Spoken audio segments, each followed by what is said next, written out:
Hello प्यारे students, मैं पंकज कुमार वर्मा स्वागत करता हूं आप सबका आपके अपने स्टडी चैनल पीएस स्टडी गुरु में। जैसा कि आप सबको पता है, मैं कक्षा 9वीं से कक्षा 12वीं तक आपके कठिन से कठिन विषय के लिए सरल से सरल तथा आसान से आसान तरीके से प्रश्नों के हल आप तक पहुंचाता हूं।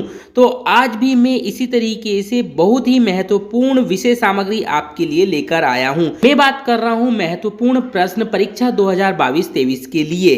तो आज हम करने वाले हैं कक्षा 12वीं के भौतिकी के अध्याय 1 के महत्वपूर्ण प्रश्न। जी हाँ, आज हम कक्षा 12वीं के विषय भौतिकी में से जो लेसन नंबर 1 है उसके महत्वपूर्ण प्रश्न जो हैं उस पर चर्चा करने वाले हैं। मैं आज आपको बताने वाला हूं कि लेसन नंबर 1 के अंदर कौन कौन से ऐसे क्वेश्चन हैं जो परीक्षा में आ सकते हैं। तो वीडियो स्टार्ट करने से पहले यदि अभी तक आपने हमारे चैनल को सब्सक्राइब नहीं किया है तो फटाफट चैनल को सब्सक्राइब कर लीजिए और बेल आइकन को प्रेस कर लीजिए, जिससे कि आगे आने वाले वीडियो के नोटिफिकेशन आपको मिल सके। तो मैं आपको बता दूं, आज हम चर्चा करने वाले हैं क्लास 12th के भौतिक विज्ञान के पेपर के बारे में कि लेसन नंबर 1 से कौन कौन से ऐसे क्वेश्चन हैं जो यहाँ पर परीक्षा में आ सकते हैं।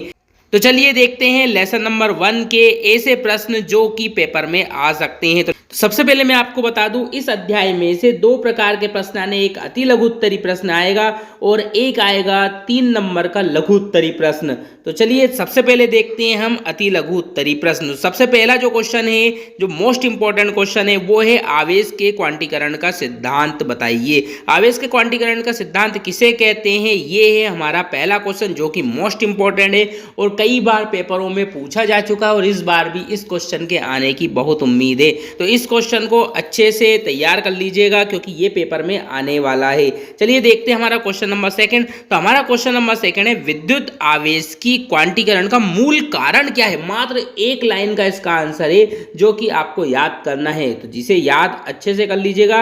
विद्युत आवेश की क्वांटीकरण का मूल कारण क्या है। चलिए देखते हैं क्वेश्चन नंबर 3।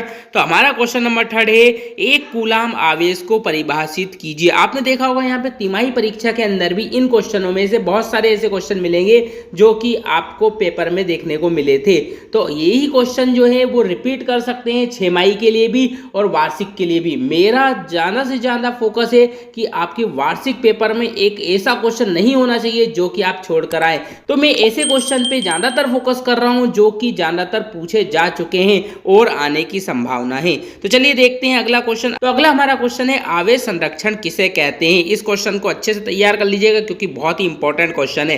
क्वेश्चन नंबर 5 पे, आवेश की अध्यारोपण का सिद्धांत लिखिए। आवेश का अध्यारोपण का सिद्धांत क्या होता है ये आपको याद करना, मात्र 2 लाइन के। मैंने बताया कि अभी हम चर्चा कर रहे हैं अति लघु उत्तरी प्रश्नों की और इसके बाद मैं बताने वाला हूं लघु उत्तरी प्रश्न। तो चलिए देखते हैं हमारा अगला क्वेश्चन। अगला क्वेश्चन है, विद्युत द्विध्रुव किसे कहते हैं। विद्युत द्विध्रुव किसे कहेंगे, जो समान तथा विपरीत आवेशों से मिलकर बना होता है और जिनके बीच की दूरी अल्प होती है, उसे क्या कहते हैं, अपन विद्युत द्विध्रुव कहते हैं। तो हम इसके आंसर के बारे में बाद में चर्चा करेंगे। सबसे पहले हम इसके बताने वाले हैं आपको क्वेश्चन। तो यहाँ पे हमारा अगला क्वेश्चन कौन सा है, देखिए, विद्युत फ्लक्स किसे कहते हैं, इसका एसआई मात्रक लिखिए। बहुत ही इंपॉर्टेंट क्वेश्चन है, कई बार पेपर में पूछा जा चुका है। नेक्स्ट क्वेश्चन है, 2 विद्युत क्षेत्र रेखाएं एक दूसरे को क्यों नहीं काटती हैं। बहुत बार क्वेश्चन आ चुका है और आपने देखा होगा ये क्वेश्चन तिमाही और छमाही में भी देखने को आपको मिलता है। तो वार्षिक के लिए इस क्वेश्चन को बिल्कुल मत छोड़िएगा स्टूडेंट्स, इसे हमें जरूर से जरूर याद करना है। चलिए नेक्स्ट क्वेश्चन देखिए, किसी चालक के अंदर विद्युत क्षेत्र शून्य क्यों होता है। आपने क्वेश्चन तो ये पढ़ा होगा कि किसी पिंजरे के अंदर इंसान को खड़ा कर दिया जाए, किसी कार के अंदर एक इंसान बैठा रहे और बिजली गिरने वाली हो तो क्या करेंगे। लेकिन यहां पर हमने क्वेश्चन ये दिया है कि किसी चालक के अंदर विद्युत क्षेत्र शून्य क्यों होता है, उसका रीजन हमें यहाँ पर बताना है। इस क्वेश्चन को अच्छे से याद कर लीजिएगा, आपके प्रश्न बैंक में भी ये क्वेश्चन आया हुआ है। चलिए नेक्स्ट क्वेश्चन की बात करते हैं। तो नेक्स्ट क्वेश्चन है हमारा, स्थिर विद्युत क्षेत्र रेखाएं बंद वक्र नहीं बनाती हैं क्यों। अब यहाँ पे अपन चुंबकीय बल रेखाओं की बात नहीं कर रहे, हम बात कर रहे हैं स्थित विद्युत क्षेत्र रेखाएं बंद वक्र नहीं बनाती। ये धनावेश से स्टार्ट होती है और ऋणावेश पे जाकर समाप्त हो जाती है, बंद वक्र नहीं बनाती है। तो ये क्यों नहीं बनाती, इसका रीजन हमें यहाँ पर लिखना है। नेक्स्ट क्वेश्चन है, सूखे बाल में कंघी करने से कंघे में कागज के छोटे टुकड़ों को आकर्षित करने का गुण होता है, लेकिन बाल गीले होने पर ऐसा नहीं होता है। तो ऐसा क्यों नहीं होता, उसका कारण हमें बताना है।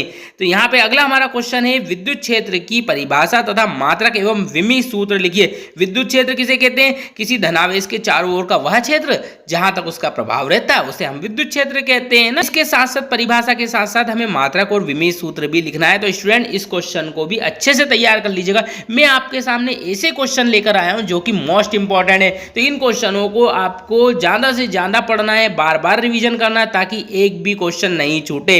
मैं नहीं चाहता कि मेरे द्वारा बताए गए क्वेश्चन आप पढ़ें और उसके बाद भी छोड़कर आए। तो चलिए देखते हैं हमारा अगला क्वेश्चन। हमारा अगला क्वेश्चन है, विद्युत क्षेत्र रेखाएं किसे कहते हैं, इसके गुण लिखिए। जब भी हमें 2 नंबर में क्वेश्चन देखने को मिलेगा तो या तो हमसे बोला जाएगा कि विद्युत क्षेत्र रेखाएं किसे कहते हैं, इतना सा क्वेश्चन पूछेंगे, या फिर विद्युत क्षेत्र रेखाओं के गुण बताइए। तो आपको ये दोनों एक साथ में इसीलिए दे रहा हूं कि इन दोनों में से कोई सा भी क्वेश्चन जो है आपसे पूछा जा सकता है। चलिए करते हैं नेक्स्ट क्वेश्चन की बात। तो विद्युत प्रेरण किसे कहते हैं? प्रेरण विधि द्वारा किसी वस्तु को कैसे आवेशित किया जाता है। तो प्रेरण की क्रिया होती क्या है और इसके द्वारा किसी वस्तु को कैसे आवेशित किया जाता है, ये हमें समझना है इस क्वेश्चन में।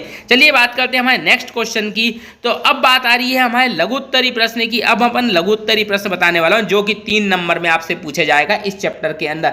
इस चैप्टर के अंदर आपसे 3 चीजें पूछी जाएगी। एक सही विकल्प पूछा जाएगा, एक आपसे अति लघुत्तरी प्रश्न पूछा जाएगा और एक प्रश्न पूछा जाएगा आपसे लघुत्तरी, एक 2 नंबर का और एक 3 नंबर का। तो 3 नंबर का क्वेश्चन भी नहीं छोड़ के आना है क्योंकि मैं बता रहा हूं आपको ये क्वेश्चन पहले ही।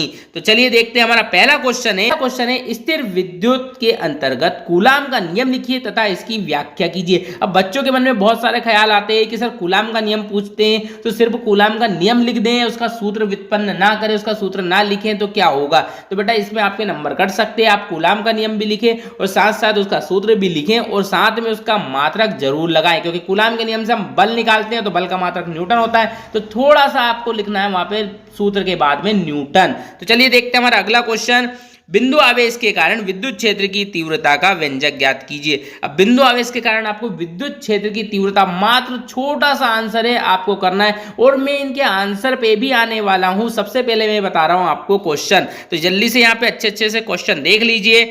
तो सबसे पहले इन क्वेश्चनों को देख लीजिए, फिर मैं बताने वाला हूं इनके आंसर किस तरीके से हम सॉल्व करने वाले हैं। तो चलिए अगला क्वेश्चन देखते हैं। अगला हमारा क्वेश्चन है, एक समान विद्युत क्षेत्र में विद्युत द्विध्रुव के कारण लगने वाले बल आघूर्ण का व्यंजक ज्ञात कीजिए। बहुत ही सिंपल क्वेश्चन है और आसानी से आप कर सकते हैं। मैं उम्मीद करता हूं आपने पहले से इन क्वेश्चनों को याद कर रखा होगा, लेकिन नहीं भी किया है तो मैं आपको करवाने वाला हूं पूरी तैयारी। बिल्कुल भी आप टेंशन मत लीजिए, मैं आपको इन क्वेश्चनों को पूरे तरीके से तैयार करवाने वाला हूं।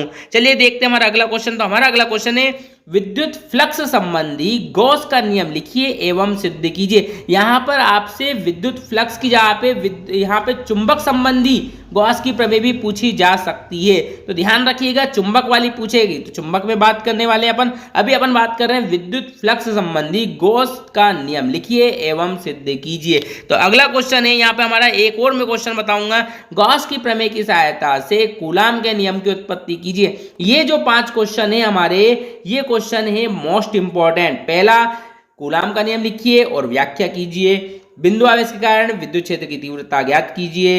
एक समान विद्युत क्षेत्र में विद्युत द्विध्रुव पर लगने वाले बल आघूर्ण का व्यंजक ज्ञात कीजिए। विद्युत फ्लक्स संबंधी गॉस का नियम लिखिए एवं सिद्ध कीजिए। और लास्ट इसका 5वां क्वेश्चन है, गॉस की प्रमेय की सहायता से कूलाम के नियम की उत्पत्ति कीजिए। यहां पर मैंने आपको अति लघु उत्तरी प्रश्न और लघु उत्तरी प्रश्न दोनों बता दिए। अब बात करते हैं इनके उत्तर की। तो इनके उत्तर की जो लिंक है मैंने डिस्क्रिप्शन में दे रखी है। आप एक एक करके सारे क्वेश्चनों के आंसर लिंक के माध्यम से देख सकते हैं। मैंने हर एक क्वेश्चन के लिए पर्टिकुलर वीडियो बनाया है, तो आप हर एक क्वेश्चन का हर एक वीडियो में आंसर देख सकते हैं। तो प्यारे स्टूडेंट्स, मैं इसी तरीके से हर चैप्टर के इंपॉर्टेंट क्वेश्चन और उनके आंसर आप तक लेके आऊंगा। आप हमारे चैनल को सब्सक्राइब कर लीजिए, वीडियो को लाइक कीजिए और कमेंट करके बताइए आपको किस चैप्टर में सबसे ज्यादा प्रॉब्लम होती है। हम उसका सॉल्यूशन आप तक जरूर पहुंचाएंगे। तो आज के लिए इतना ही, मिलते हैं नेक्स्ट वीडियो में नए इंपॉर्टेंट क्वेश्चंस के साथ। तब तक के लिए धन्यवाद।